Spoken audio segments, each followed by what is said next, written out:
Welcome to Shaping the Way We Teach English, Webinar Course 12, brought to you by the American English team. Welcome back to all of our teachers who have joined us in a webinar before, and welcome to all the new teachers that are joining us for the first time. So exciting for us to see teachers from all over the world, and we hope it's warm in some of the places where you are because it is absolutely freezing here in Washington, D.C. Here's the Course 12 schedule. We have a lot of great topics to look forward to, so 5 more webinars of this course. During these webinars, you will hear but not see the presenter, and the way for you to participate is by using the chat box. This is where you can ask questions or make comments related to today's topic. Of course, not every question will be answered during the session. There are often hundreds of teachers participating. However, there is another great place to ask questions that I will show you in just a few minutes. Your presenter may also ask you questions in the form of polls. These are multiple choice questions you will see on the screen. And we know that because this is a virtual program, some people may experience technical difficulties. Unfortunately, we cannot solve all technical issues, but we will let you know if we're having a global technical problem. But if you do lose sound, a great way to follow along is by watching the caption pod, which says what the presenter is saying. So webinar courses consist of 6 webinars, and during the course, webinars take place every other Wednesday. Participants who attend at least 4 out of the 6 webinars receive an e-certificate from their regional English language officer or local U.S. embassy. Many of you asked about attendance. We take attendance at the very end of the webinar. There will be a place where you can submit your email address, and if you are with a viewing session, meaning that you are hosting a group of teachers in one room, then you will also include the number of participants. So as I mentioned, another great place to ask the presenter as well as your colleagues questions about today's topic or other topics that are interesting to you related to English teaching is on our Ning site. It's shapingenglish.ning.com. This is also where you'll find pre-webinar resources and readings, and where you'll find the recording as well as the presentation of the webinar after the webinar is over. If you haven't visited this site before, you do need to register to access the site, and you will usually receive approval within 24 hours. And finally, we encourage you to visit our website, americanenglish.state.gov, where we have a wide range of resources for teachers and learners of English. And another great way to stay up to date with what's new is by liking us on Facebook.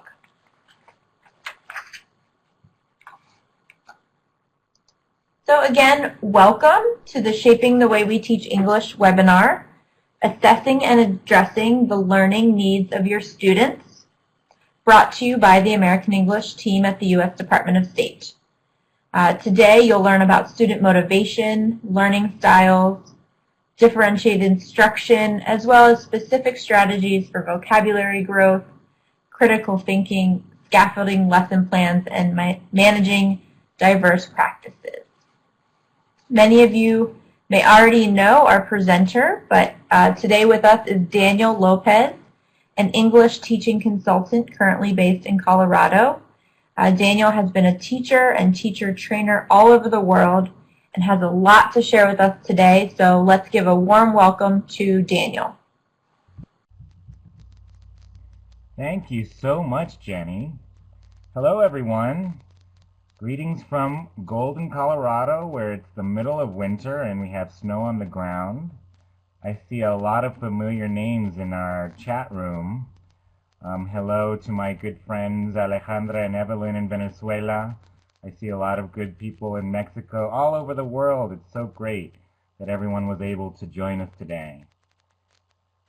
I chose this topic of assessing and addressing the needs of our students because as I've traveled the world and do workshops, I find that a lot of teachers either know how to assess needs or they try to address them without assessing them.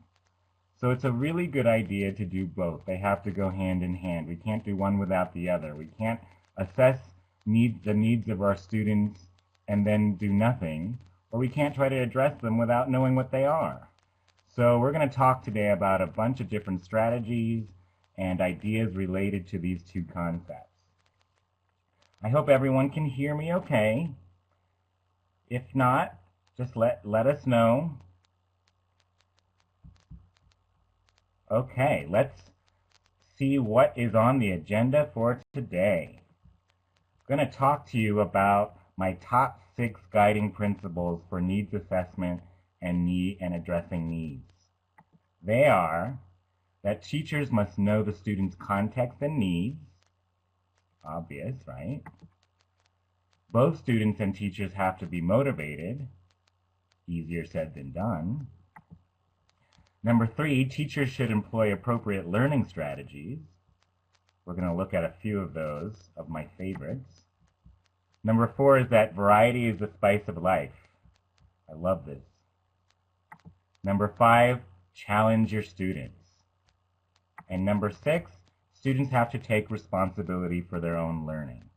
I noticed in the polls that this one is especially challenging for some of you out there. I think we've all experienced those students who just are like bumps on a log and don't want to do their own work, and you really have to keep pushing them. So we'll spend some time at the end talking about how we can get them to take responsibility.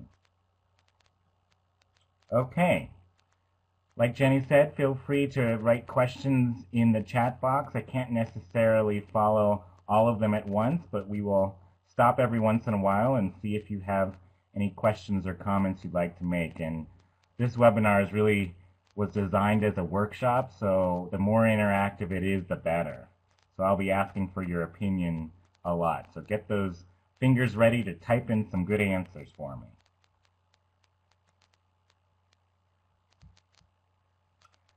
Jenny says that Bilal in Jordan wants to know what we mean by context. And that's the first thing we're going to talk about right now. After doing a little needs assessment activity, which is this. So I call this the KSA Activity, knowledge, skills, and attitudes. For those of you who have been in workshops with me before, you remember the post-it notes that we put on the flip charts. You're writing down certain things that you want to learn more about, what you want to learn how to do, and how you want to feel after the workshop. So the first one is knowledge. What's an area of knowledge that you would like to learn more about during this webinar? Maybe you'd like to learn more about the theories behind motivation, or you want to learn more about the different learning styles. These are content areas that you are interested in. A skill area would be something you'd like to learn how to do. So this is a more practical application of the knowledge. So I'd like to learn more about motivating my students, or I'd like to learn more about how to evaluate learning styles or assess learning styles. And then an attitude is one in which you have to think about how you want to feel after the webinar. Research has shown that the effective part of learning is just as important as the technical aspects of learning. How students feel about learning, how students learn versus what they learn is hugely important. I'm sure you've had the experience before of students who love English and are enthusiastic. They learn a lot faster when they're having a good time and they feel comfortable.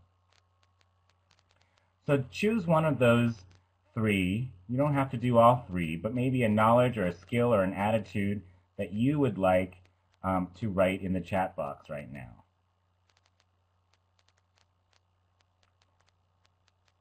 Seeing some wonderful things being written, and I hope that we are able to accommodate as much as possible. This kind of activity is what we call a needs assessment activity. It gives the presenter or the teacher an idea of where your students are at, what they want to know. It gives them a voice, which we know is really important when it comes to motivation, that students feel like they're invested in their own learning. It also gives you some good information about where your students are at in terms of their language. Are they able to follow instructions? Are they able to write a simple sentence? Do they have enough skills to be able to do this activity? And if not, you can adapt it very easily by simplifying it or having them do it on note cards and then doing it with a partner. So there's lots of different ways that you can do this activity. And as we go along in this webinar, the way that I do activities and the way that you'll see it done here doesn't necessarily mean you have to do it exactly the same way. You may have a different context, meaning your situation may be different. You may have a very large class or a class full of young learners, or you may be doing things online. So feel free to pick and choose what works for you as we go along.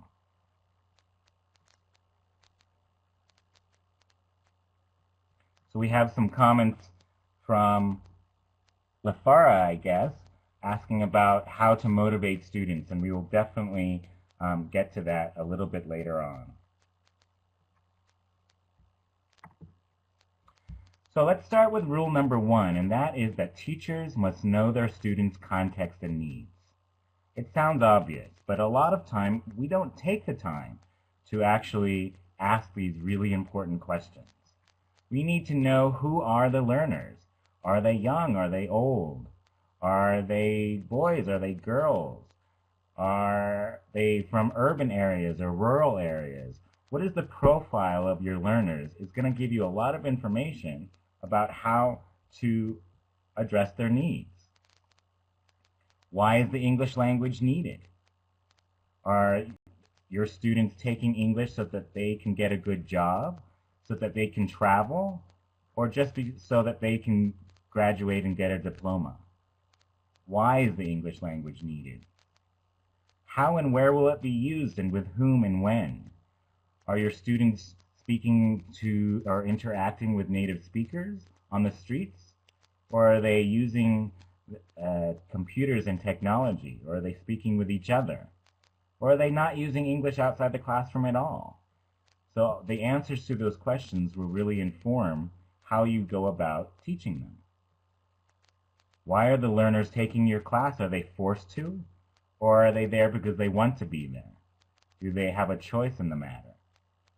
This is a big issue, I know, around the world, where students are in your classrooms only because they have to be there. Also, what resources are available? Do you have libraries? Do you have internet connection? Are there self-access centers? Books, magazines? What kind of resources are available is going to help you decide the approach that you use in your classrooms, and outside as well. Where and when will the class take place? Is this a class that is taking place right after lunch? I used to have classes right after lunch when I was working in Bolivia. And there, the students just were very tired and didn't want to do any work and hardly showed up to class on time. And so I had to take that into account, when and where the classes were taking place. Were we in a noisy place, or did we have desks and chairs that moved around? All these things are part of your information gathering process. And then what is the broader context? I know my friends in Venezuela, we talked about this. We'll be talking about it again next week when I'm there.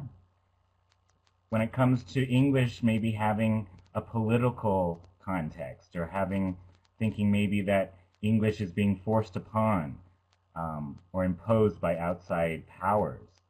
So getting to know the broader context of where English fits in is really important, as I'm sure you are aware. And then what different learning styles are there?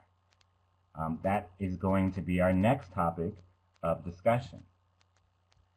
So raise your hand if you were able to take one of the learning style quizzes, or you already know your learning style. I posted some inventories on the Ning. In case you don't know your learning style, you can go back afterwards to assess them. So for those of you who know your learning styles, how many of you out there would say that you're more of a visual person? Raise your hand if you're a visual person. Lots of visual people out there, yeah. How about auditory? Those people who learn best by listening. Can you raise your hands now?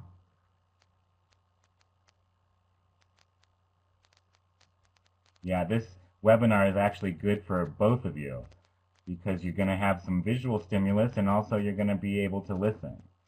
So lots of auditory learners. How many of you out there consider yourself to be more tactile or kinesthetic? Just curious. Raise your hand if you're more of a tactile or kinesthetic person. And if you're not familiar with these, we'll go more into detail soon. It's funny because a lot of times children start out being more tactile and kinesthetic, and as we get older, we tend to be more visual and auditory.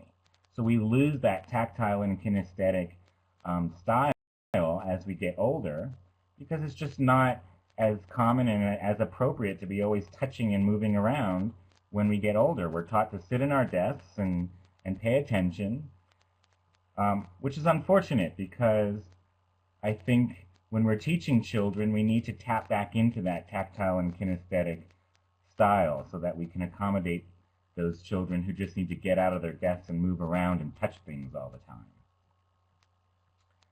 I've also put some things on the Ning about multiple intelligences. We're not going to spend a lot of time today talking about them, but the idea here is that different people learn differently, and they have different tendencies when it comes to their learning styles.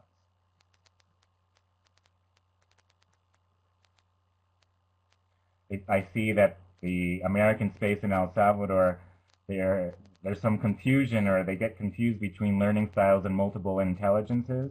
And basically, the difference for me is that it's just a different vernacular. It's a different vocabulary used to explain the same concept, which is that people learn differently, and that our approaches when it comes to teaching should accommodate different ways of learning and processing information. So think about, how does your own style influence your teaching? In your teaching, what style do you need to support better? What activities or strategies can you use? Are there people out there that tend to be visual learners and then only using visual activities? Or do you try to mix things up in your classes? I think it's very hard sometimes to teach in a style that we're not most comfortable with. So we really have to make an effort to balance the way we teach so that all styles are accommodated. But then how do you do that? What activities can you use if you're not familiar? And that's our next topic. So let's start with the visual learners. So these are people who really like seeing pictures.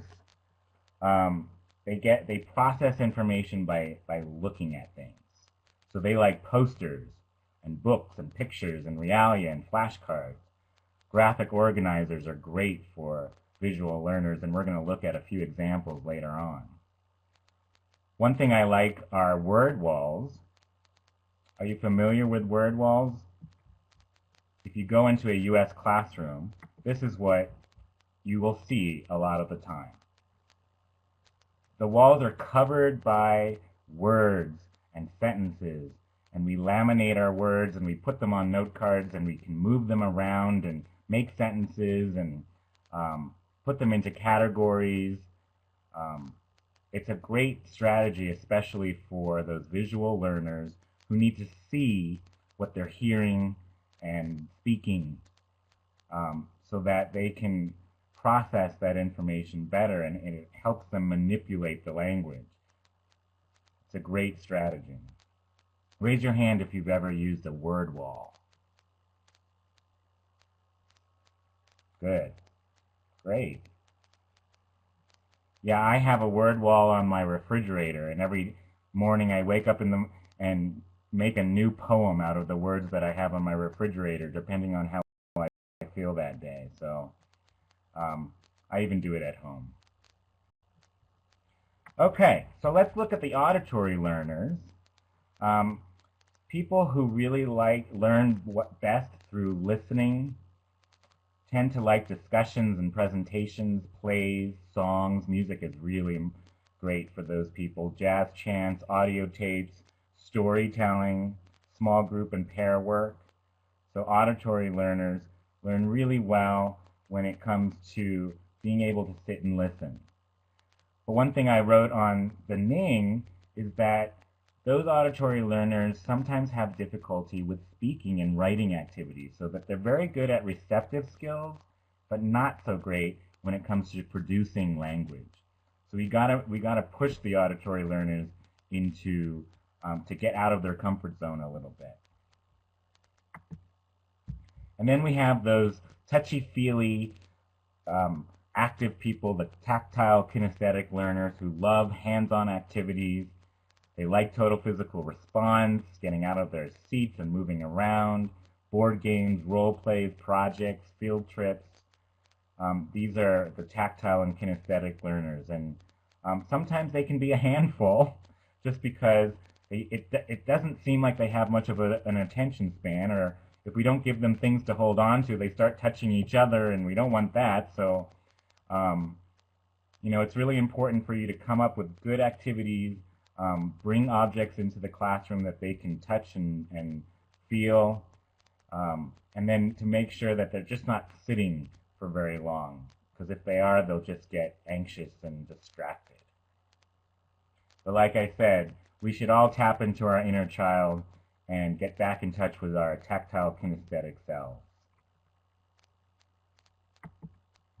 I also want to just mention those independent and social learners. I think lately the trend has been to be more cooperative, collaborative learning, pair group and group work, and those are really great activities for social learners. But let's not neglect those independent learners. I used to be one of those people. And I used to love to just sit in a corner and read a book or write in my journal. And I liked to just work on my own. I was terrified when we had to do role plays and things like that. And so make sure that we are keeping both the independent and social learners fully engaged so that it's not always about one or the other. Does that make sense? I hope it does. Okay, now I need you to do a little brainstorming for me. I have some questions for you, and I see that on the Ning and in the chat box and on the polls, motivation is a big issue when it comes to addressing the needs of our students. So my first question is, what are some factors preventing your students from being motivated? Why do you think your students aren't motivated? So if you want to write something in the chat box, that would be great.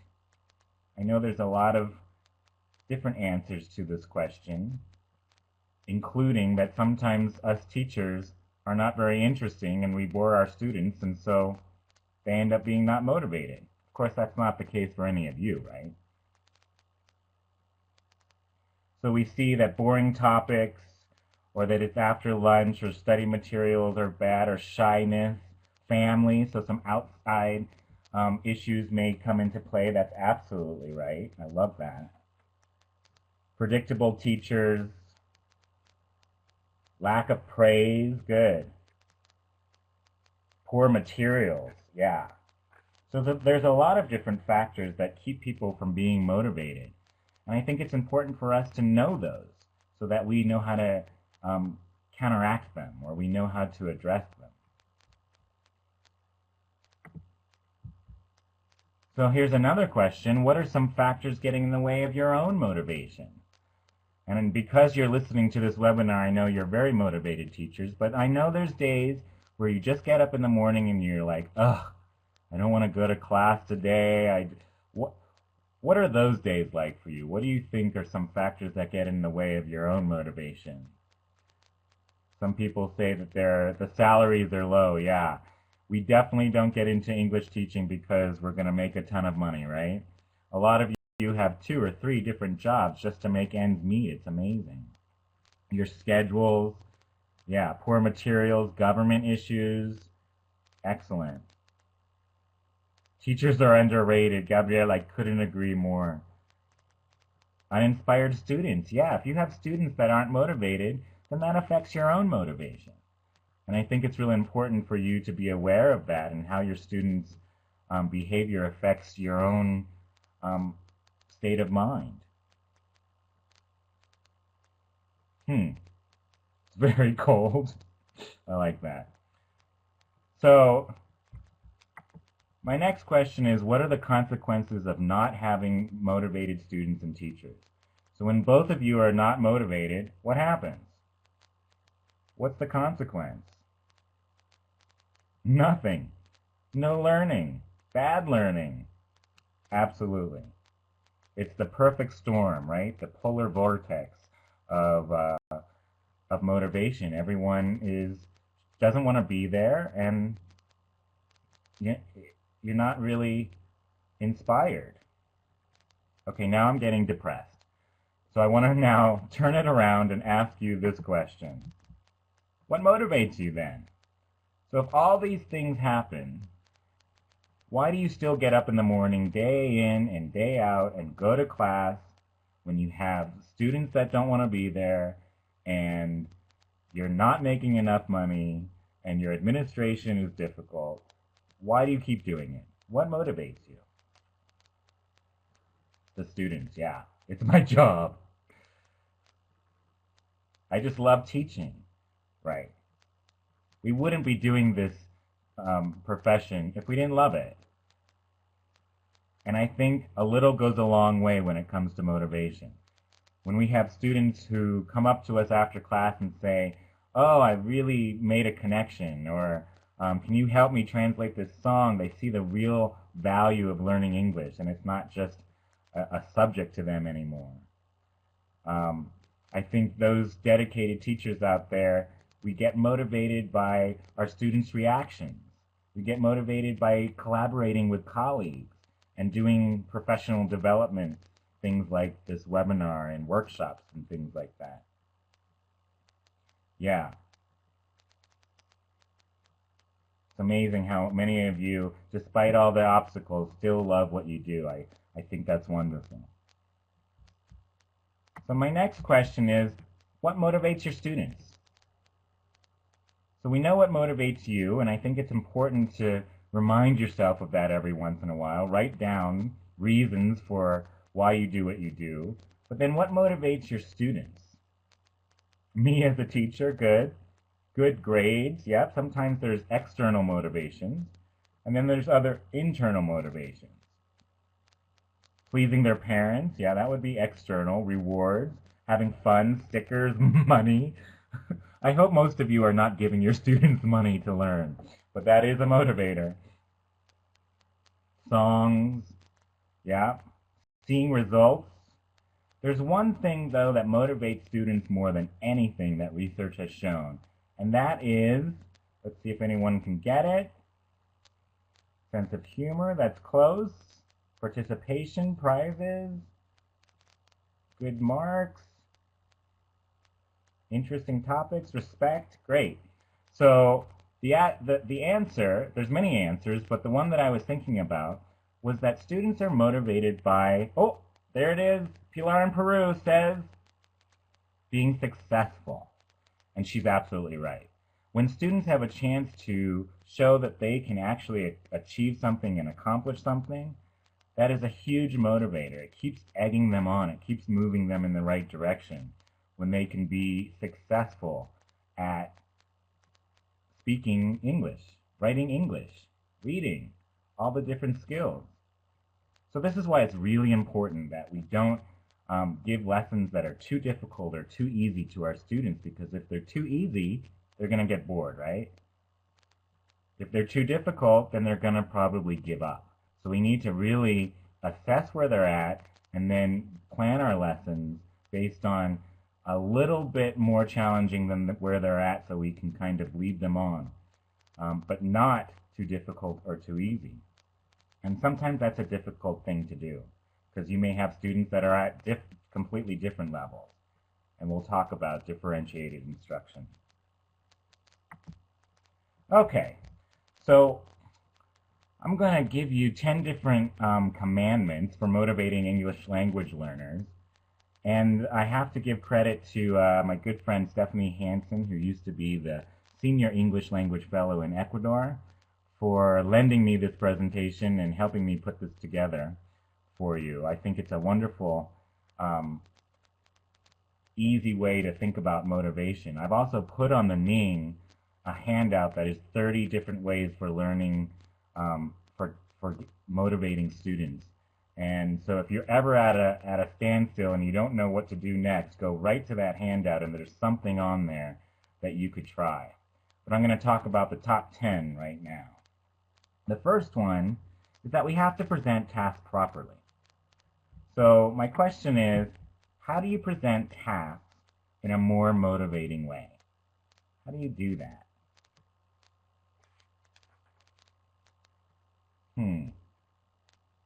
Cracking a joke at the very beginning of class, I like that. Speak clearly, speak loudly, starting with a riddle, I like that.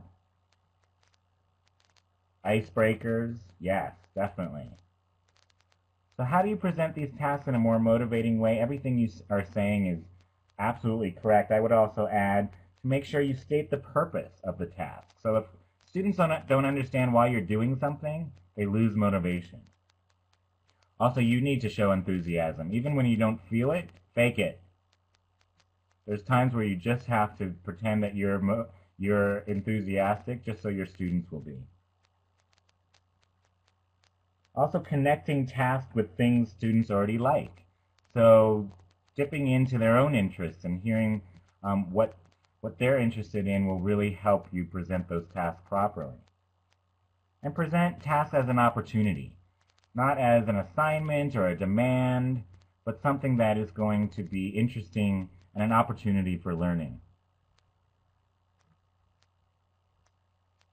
We can continue to brainstorm some of these ideas that you're having on the Ning afterwards, but I see a lot of great suggestions out there. All this information is based on the research of Zoltan and Sizer, and there's more information on the Ning about their publication. Commandment 2 and 3 are to create a pleasant, relaxed atmosphere in the classroom and develop a good relationship with learners. Sounds easy, right? But how? How do we do this? Everyone says this, but then how? How do we create pleasant and relaxed atmospheres? How do we develop good relationships? By establishing rules, yep. By getting to know your students, yep. I'm not one of those people that necessarily thinks we need to be the best friends of our students. But I do think that we at least need to know their names and what they're interested in. It's a very simple concept. I know a lot of you have large classes, but if you get to know their names and address them by their names, it goes a long way in motivating them because they think that you really care about them as people. Taking an interest in them, absolutely. Trusting them and getting to know them, for sure. Also, we can use more rewards and fewer punishments. Giving positive feedback goes a long way in developing those relationships and making people feel comfortable. Avoiding hypercriticism so that they don't feel that they're always being judged, but that it's a safe place for them to learn and to make mistakes if necessary. Sometimes I think we snap at our students because we've had enough, but we need to be very patient, like some of you are saying in the chat box. Good.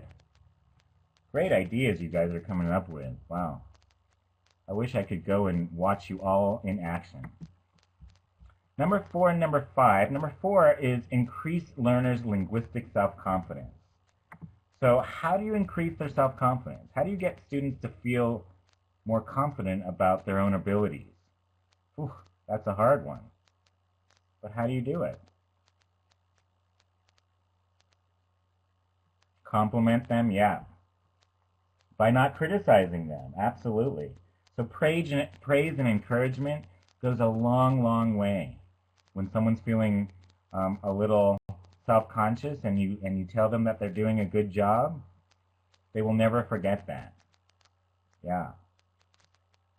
Also, I think it's important to scaffold tasks, and what I mean by that is make sure that you're not just putting down a big activity for the whole class that has one objective, but that you break it up into smaller steps and smaller objectives so that people feel like they're accomplishing little by little.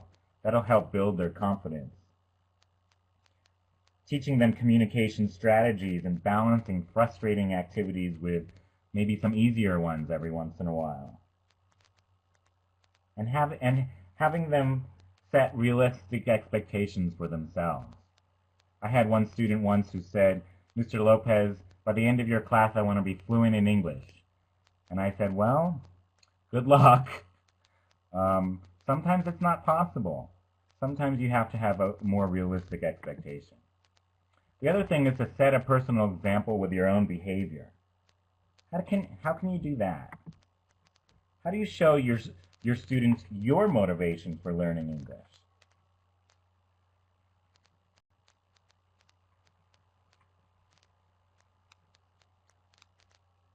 Interactive learning, being happy, relating to life experiences, good. Body language, by modeling. Yeah, I think it's real important for you to let your students know that you were once a student of English yourself, that you made mistakes, that maybe you were lacked confidence at one point, so that they can relate to you as a person and see that you went through this journey too. I also think things like professional development and you sharing new practices and trying out new things can show them that you're motivated as well. And one little thing that you can do is as simple as showing up to class on time. So if you show up to class on time, even when they don't, you're showing to them that you take it seriously, that your profession is important to you, that learning English is not just about fun and games and filling time, but it's about learning, and sometimes you need to have discipline for that.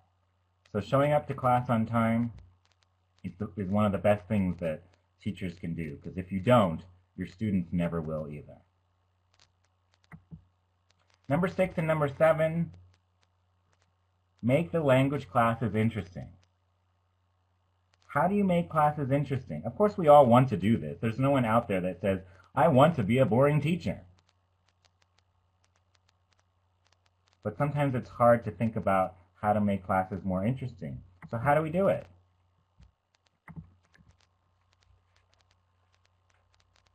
I think a lot of you are making some great comments, and the secret here is exactly what our friend in Senegal said, which was by using a variety of activities. That if we do the same thing in and day out, then it's always going to be boring. But if we use games one day and then we do songs another day, and then we mix things up, using technology, role-playing, all these things that you're mentioning are going to be really important when it comes to making your classes interesting. And sometimes it feels like it's overwhelming. It's a lot of work to do, right? But once you have a good menu and a good toolkit of activities, you can mix it up and try different things. And also it helps you keep motivated as well. And then number 7 is promoting learner autonomy, and this is a big subject. A lot of you are saying, wow, I have a problem with getting my students to take responsibility, or they have to do work outside the classroom and they don't do it. So how do you give your students more choices or control in and outside your classes? By designing materials with them? Good. Reading books? Yeah. Lillian says involvement in activities. Luis in Mexico, I have a problem with that. You know what? I did too. And I still sometimes struggle with that. It's not easy. It's not going to happen overnight, especially in cultures where the teacher is basically the expert. And students are used to just doing what the teacher says and not doing things on their own. So homework is a good idea. Sometimes you can give them choices about what homework they're going to do, depending on what skills they want to work on. So maybe they could write an essay, or read an article, or do an interview with someone, or there's a lot of choices when it comes to homework. I think we get focused on that they have to do certain homework because you have to correct it all, but really homework is about practice. So you need to get them to do homework that's relevant to them, or they're not going to do it. So figure out what your students need to do and what they would be interested in doing outside the classroom. You can also get them to come up with their own assignments, or maybe decide what is the order of things we're going to do in a class one day. So in class, we're going to do an activity of reading. We're going to do a role play. We have some grammar work that we need to do. But let them decide what is the sequence of those activities. What do you start with? What do you end with? That can be make them feel like they have a voice in what they're learning. It's all about giving them a real connection to what they're doing, and getting them to understand that they have to put in the effort.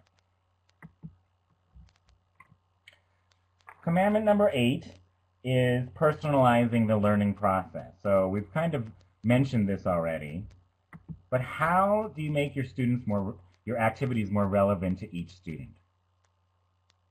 I like to say that students are the experts of their own lives, meaning they may not know a lick of English, they may not know anything about English, but they know about something.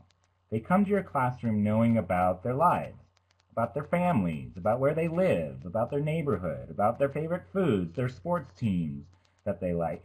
They know a lot. So we need to connect what they know to the learning of English. So how do we make activities more relevant for each student? One is to conduct a good needs analysis, so we know what our students' lives are about. And also letting them choose the topics of interest. So instead of assigning a certain topic, maybe let them choose every once in a while.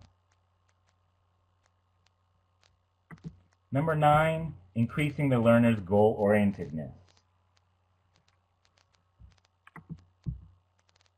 How can you help your students set goals? The first step is for you to set your own goals as a teacher so that you're modeling, but get them to be specific about why they want to learn and what they want to achieve. Do they want to develop their vocabulary by learning 20 new vocabulary words in a week?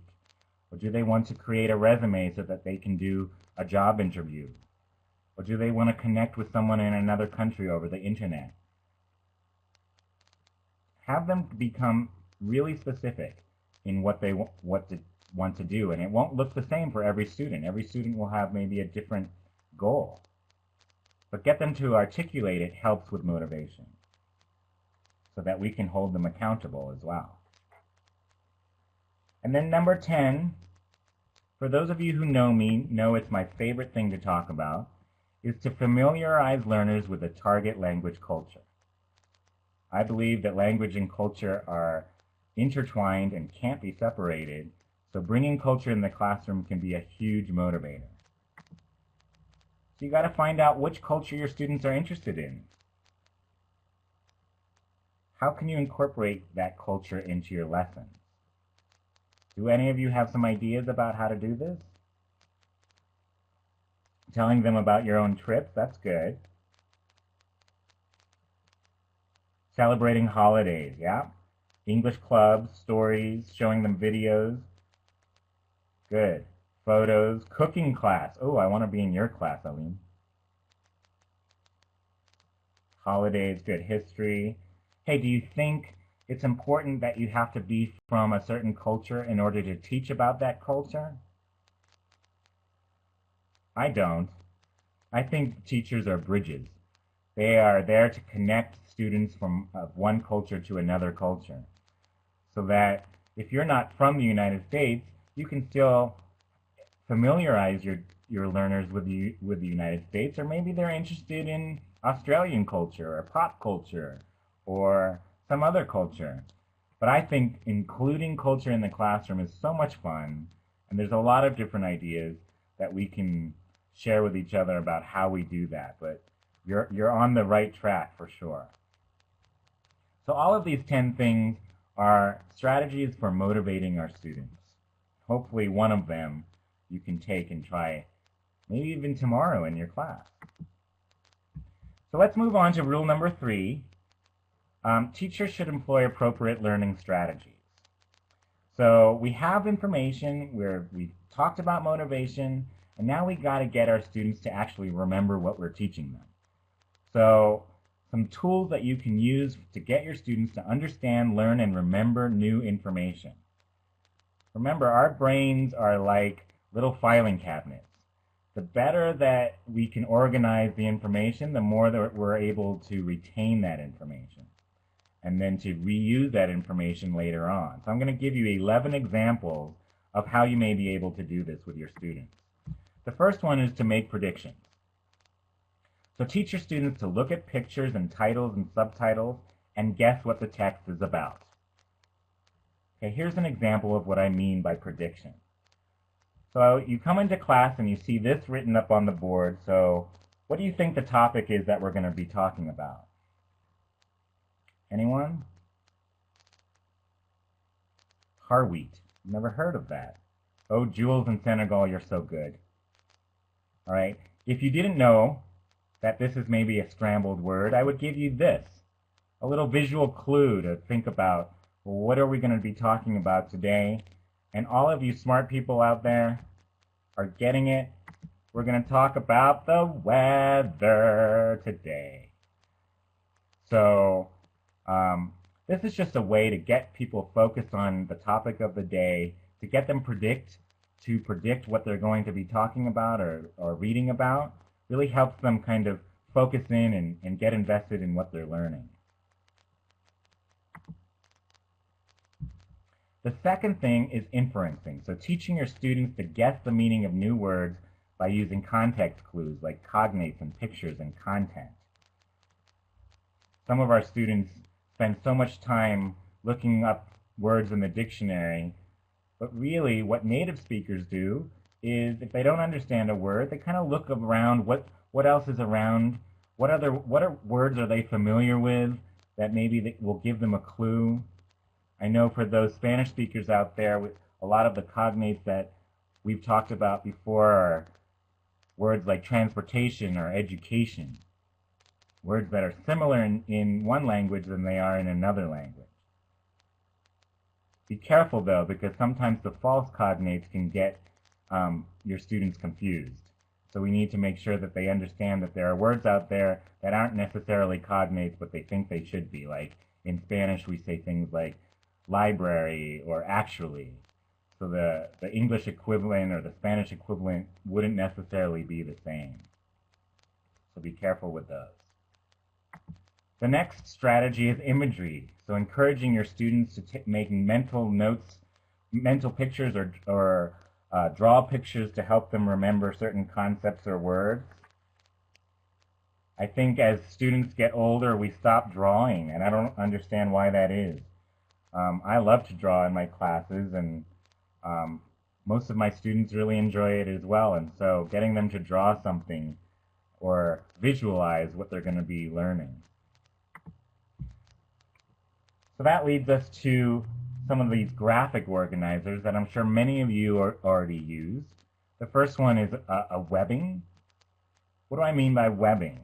This is great for brainstorming or to come up with ideas around a certain topic. Say, for example, the topic is winter. We're in the middle of winter here in Colorado. What words can you relate to winter?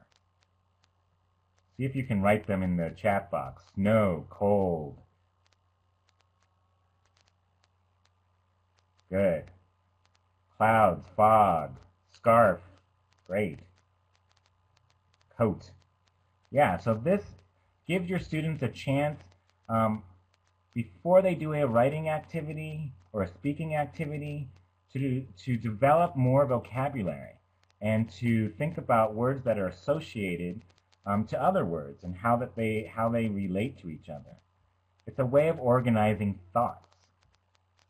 Another way of organizing thoughts are by using Venn diagrams. And Venn diagrams are great for comparing and contrasting information when you have things that are different but may share certain things in common. I was doing an activity the other day with some Spanish in a Spanish class, and we were talking about what do we eat for lunch and what do we eat for dinner. And so some of those things were the same and some of those things were different, and we used a Venn diagram, and it really helps students remember information. Another way to compare and contrast is a T-chart. A T-chart is maybe when you're comparing two different characters in a story, or cats and dogs, things like that. So you can write the characteristics of each of those. I really like this one, which is cause and effect. So you think about, especially with critical thinking, you think about an event or something, and then think about the consequences of that event. Say, for example, the word is rain. Well, the effect may be floods or flowers, depending on how much rain there is. Or it could be worms on the pavement. So getting them to develop their ideas using a cause and effect graphic organizer. Number 8 is flowcharts. How many of you use flowcharts? Raise your hand if you've ever used a flowchart before in your English class. Sounds more like a science class, but we use them in English as well. Okay, lots of people. Wonderful. Flowcharts are great, especially when it comes to talking about daily routines. Say, for example, you get up in the morning and then brush your teeth and have breakfast and take a shower and get dressed and then go to school. So this is a great way to get people to develop their ideas by using sequencing. Number 9 is a biography. So thinking about a certain person, it's kind of like webbing but for people. So the person that I'm going to talk about today is my mom. I love my mom. So what would I put in her biography? Maybe that she was born in 1945. She lives in South Carolina. She has 2 children. She likes to play tennis. Things like that. So again, developing ideas around a person. Excellent. Number 10 is probably one of my favorite graphic organizers of all time. It's called the word map. Raise your hand if you've ever used a word map before. Because if you have, you will never turn back. It'll be like one of your favorite things ever. I use word maps when students are having problems with vocabulary. There are certain words that they're just not retaining. So I have them do a word map, and it gives them 5 different ways to manipulate a word or to work with a word. So it has them come up with a synonym and an antonym. They draw it, they write a sentence with it, and then they define it in their own words. So let's do a word map with the word of the day, happiness. So what would be a synonym for happiness? A synonym. Joy, good. Gladness, good. Jolly, good. Cheerful. Yeah, remember, happiness is a noun. So the synonym needs to be a noun as well. So joy, good. Enthusiasm, wonderful. So what would be an antonym of happiness? Probably sadness. Yeah, definitely. Sadness is the most common one.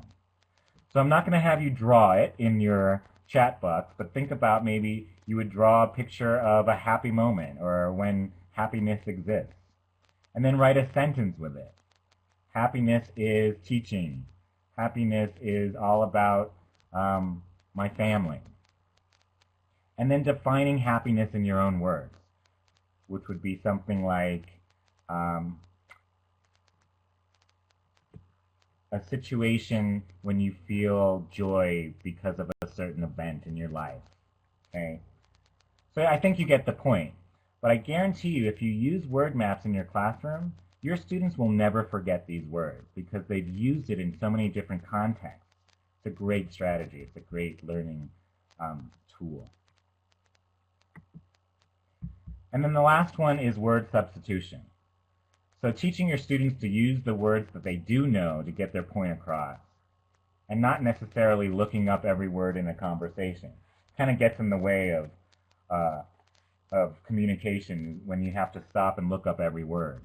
But I think that even native speakers, we forget words sometimes. I'm getting older. Sometimes the word is there on the tip of my tongue, but I just can't say it. So what do I do as a native speaker? I do word substitution. The other day I forgot the word for bald. I just couldn't think of it. So I said, oh, that man with no hair on his head, right? That's what I mean by word substitution. When you can use the language and negotiate the language and really focus on meaning rather than specific vocabulary. So if you forget the word forget, you can say, I don't remember, right? Okay, word substitution. Do any of these make sense to you? I hope I haven't been going too fast. It's a lot of information to cover. So let's do a little comprehension check and see how you did. See if you remember any of these. So on the right are all the different ones that we looked at, are all the different strategies. And on the left are some different situations. See if we can match these together. So what learning strategy would you use if your students are writing about their daily routines? I kind of just gave you the answer, but we'll see if you're paying attention. Yeah. Flow chart, good. So we talked about using a flow chart for daily routines. What about categorizing animals by where they live, land or water? What would you use? Would you use a prediction, a word map, biography? Yeah, good. T-charts would be good, and also Venn diagrams. There are some animals, I guess, that live on land and water, so we could use a Venn diagram for that. How about what strategy would you use if you're comparing themselves to a character in a story? What would you use for that? Yeah, Venn diagrams, good. Maybe talk about what they have in common and how they're different. A T-chart, excellent. Good. Even a biography, yeah. If they're comparing themselves, it's good maybe to talk about one character at a time. Excellent. Number 4 is, what strategy would you use to prepare to write a story about a family member?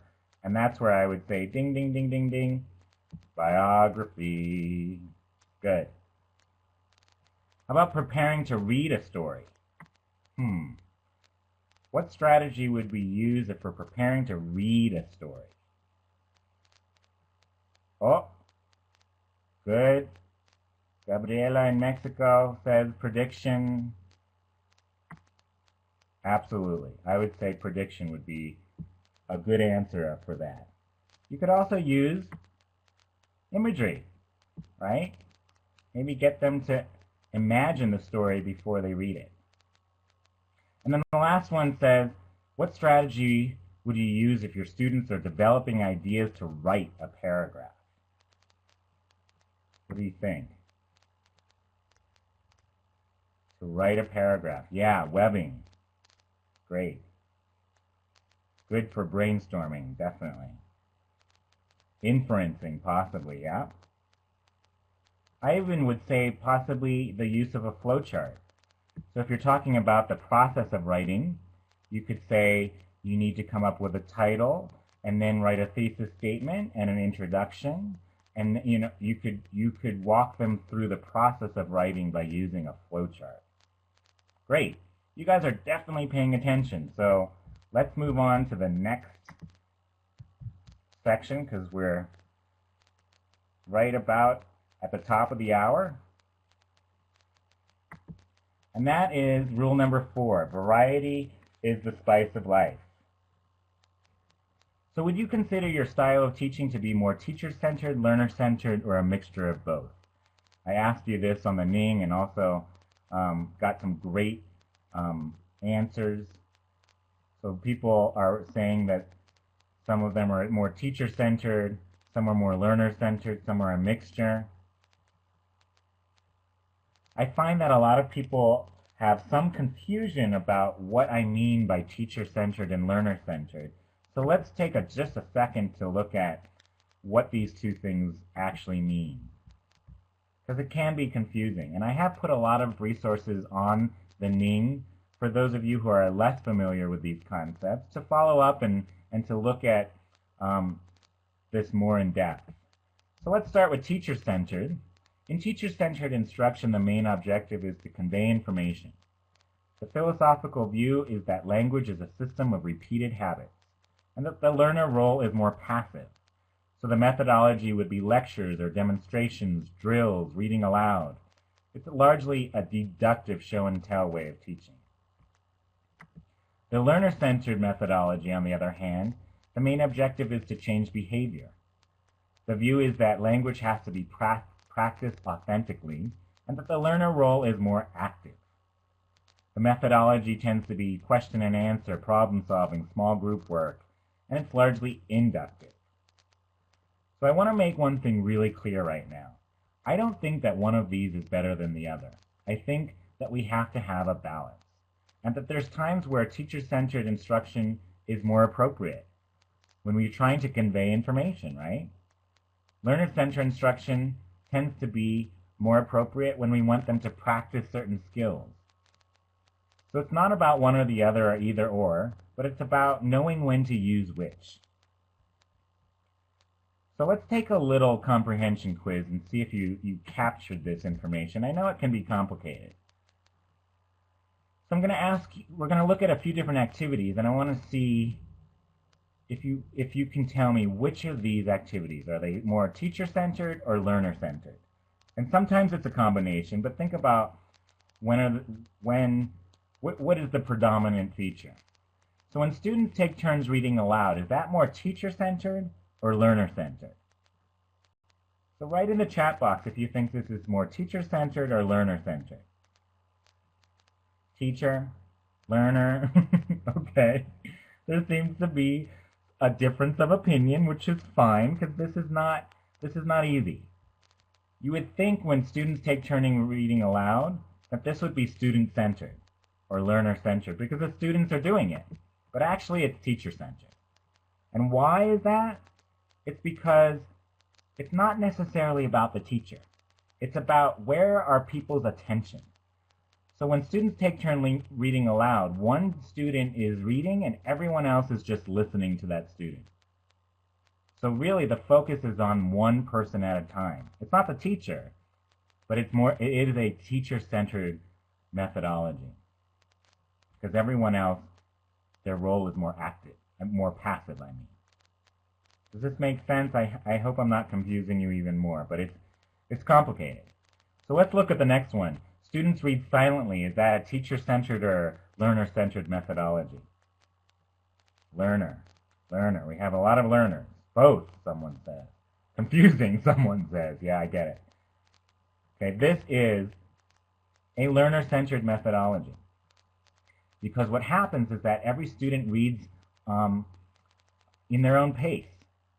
They may be looking at different words or analyzing different concepts. So this is really learner-centered because everyone is kind of doing their own thing. I don't want you to think that all learner-centered methodology means group work or people talking to someone. It could be that they are reading silently and they're each getting what they need to from the assignment. So learner-centered. Discussion in pairs is your typical learner-centered activity. Whole class discussion is your typical teacher-centered activity.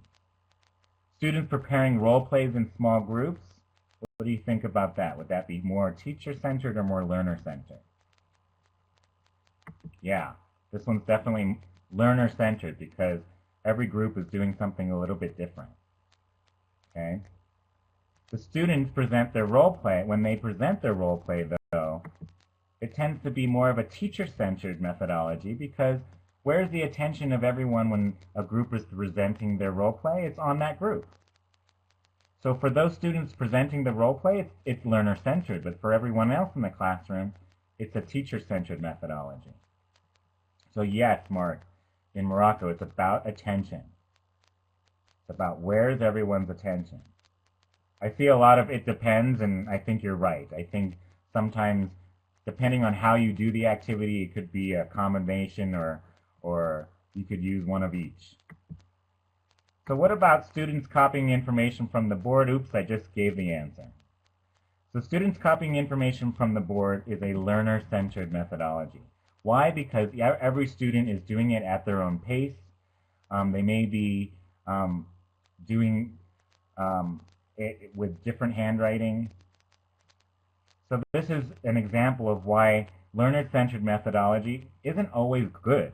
It's not always a good activity. There's no reason students should be copying from the board, even though it's learner-centered, unless you're trying to teach them handwriting. So don't think of learner-centered as good and teacher-centered bad, or vice versa. Think of it as a menu of options that you can choose from, and sometimes you'll do both in the same lesson. If you're confused about this, I've given you an activity that you can follow up on the Ning, where you look at 2 different lesson plans and then think about which activities are learner-centered and teacher-centered. If you're in a viewing party right now, it would be a great way for you to wrap up the session afterwards by doing this activity. So look on the Ning to download that information. So my question is, what is the teacher's role in a learner-centered context?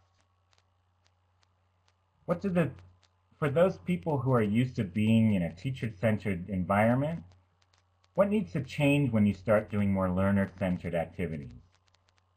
Facilitating. Yes, that's the big word. Ding, ding, ding. Everyone seems to get an idea that in a learner-centered context, you need to be more of a manager, a monitor, a facilitator, a guide. You're not necessarily the one that has all the answers. You're kind of moving them along in the process. So introducing topics and discussion questions, pre-teaching vocabulary, clarifying instructions for those who get confused, and building the student's self-confidence, so walking around and giving encouragement, assigning roles and delegating tasks, moderating, facilitating, modeling, all of these verbs that maybe are a little bit new to you. Nudging and suggesting and playing devil's advocate. Sometimes when we do learner-centered activities, our students just sit there and don't say anything because they're not used to being asked their opinions, right? So getting them to to nudge them and suggest things. Or the opposite may happen. They may just get out of control, and they go off on tangents, and they need you to focus the discussion and provide more information. So really kind of being the master of ceremonies, or the person that's just kind of conducting the lesson like it was a symphony. So what do I mean by playing devil's advocate? That's a good question. A devil's advocate is someone who says the opposite argument just so that you can keep the conversation and debate going. So say, for example, if you said, I like black, I would say, well, I like white. So discuss. So kind of nudging and making people feel like they're in a conversation and it's a back and forth. Maybe disagreeing with them just for the sake of getting discussion going. Also, you need to provide feedback and focus on form and accuracy when appropriate, so that they're not just talking gibberish, but that they're talking in an accurate way. Okay, we're kind of running out of time, so I want to make sure we get to Rule 5 and 6. Number 5 is to challenge your students. I know I said that we need to kind of give them a break every once in a while and not make it so harsh, the climate in your classroom. But challenging your students is a good strategy too. You need to present activities that are age and level appropriate. It's funny, sometimes we focus so much on the content of our teaching and we don't focus enough on the how or the why. Making sure that activities are age and level appropriate and really tapping into how students learn versus what they learn. So sharing question generation and planning for multiple activities when you have multiple levels in your classes. This is what we mean by differentiated instruction, and it's a lot of work for teachers, I admit. But it also helps address the needs of every student versus just the middle of the road. Also, don't allowing quick workers to be idle. What do I mean by that? Sometimes we give the same activity to everyone, and some students finish quickly and others take more time. I do not think necessarily that those people who finish quickly are better students. Sometimes they're just impatient, or they think it's a race. So I always tell people to review their work before they say they're finished, and then go back and review it again.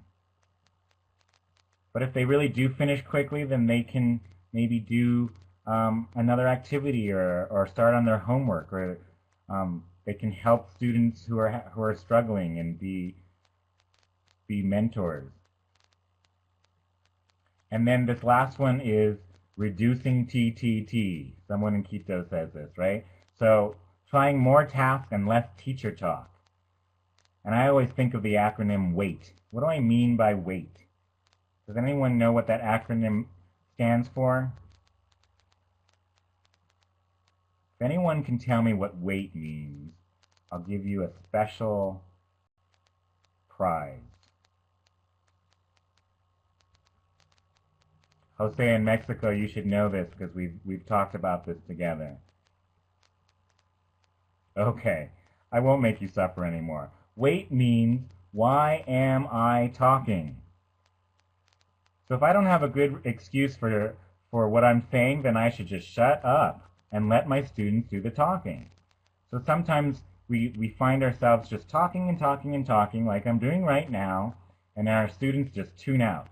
So give your students a chance to practice their English. Why am I talking? Don't do it if there's not a good reason for you to be talking. Less talk, more tasks. Good. Rule number 6, we're not going to have a huge amount of time to cover this one, but this is the big elephant in the room, right? Students have to take responsibility for their own learning. Autonomous learning is a subject that we could talk about for a long time, and I'm actually going to Venezuela next week to do a series of workshops just on this topic. Because we have situations where if students aren't working outside the classroom on their own, then they're really not learning a lot because our classroom time is limited. So how do we get students to take responsibility? Maybe through project-based learning or online educational resources, by assigning and delegating tasks like goal setting, self and peer assessment, classroom norms, portfolios, journals, self-access centers if you have them. There are good ways to do it, but it's not easy.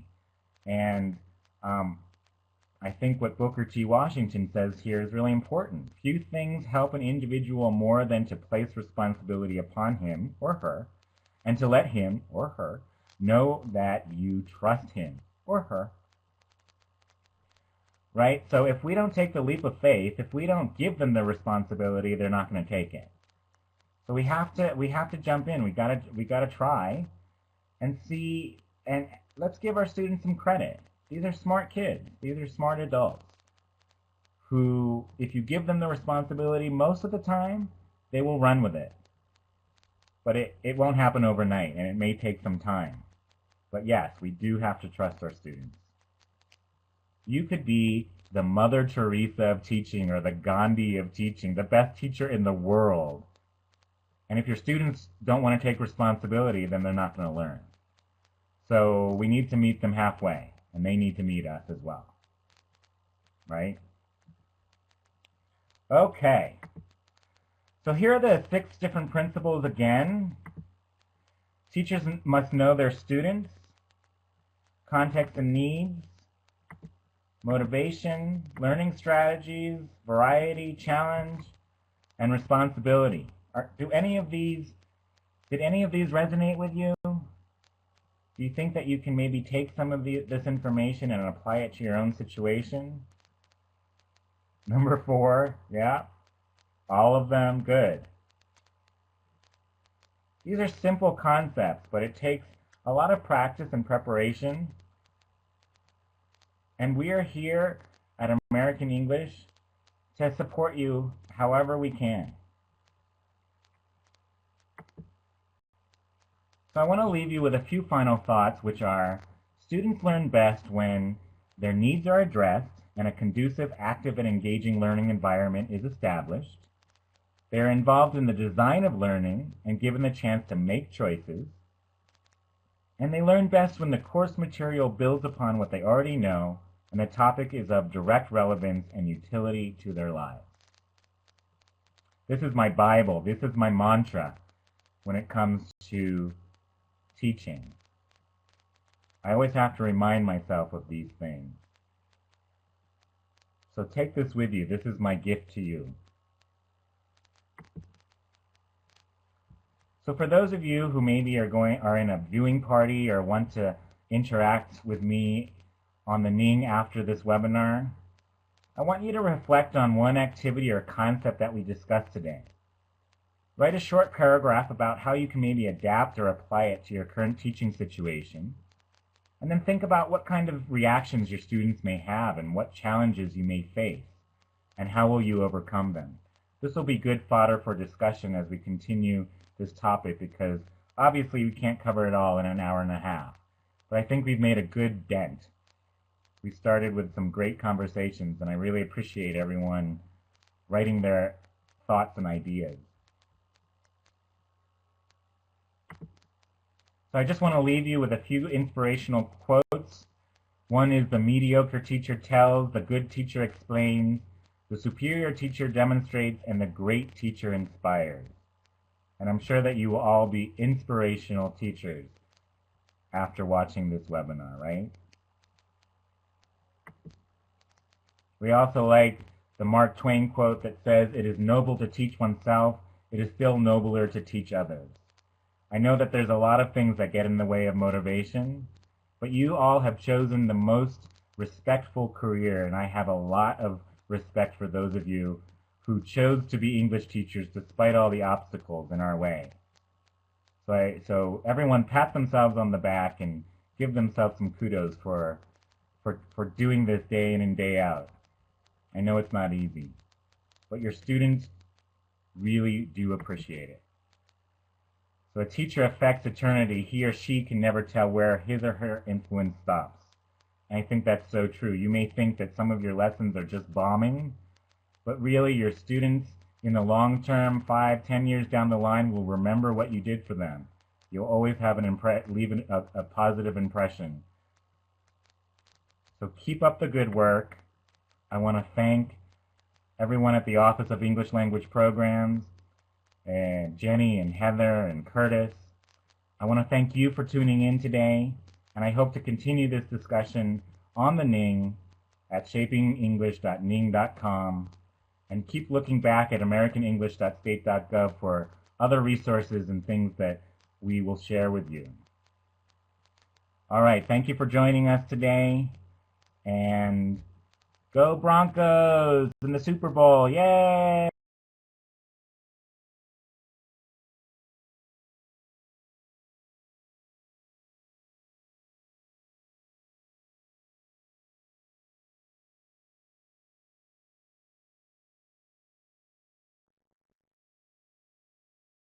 I think you gave us all a lot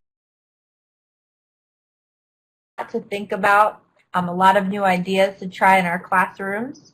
So let's take a moment to thank our great presenter and friend, Daniel Lopez. Don't forget, if you do have additional questions or thoughts about the topic, you can visit us on the Ning. You can talk to Daniel there. You can talk to your colleagues there, as well as access today's presentation, the recording of today's presentation, as well as the PowerPoint. Okay.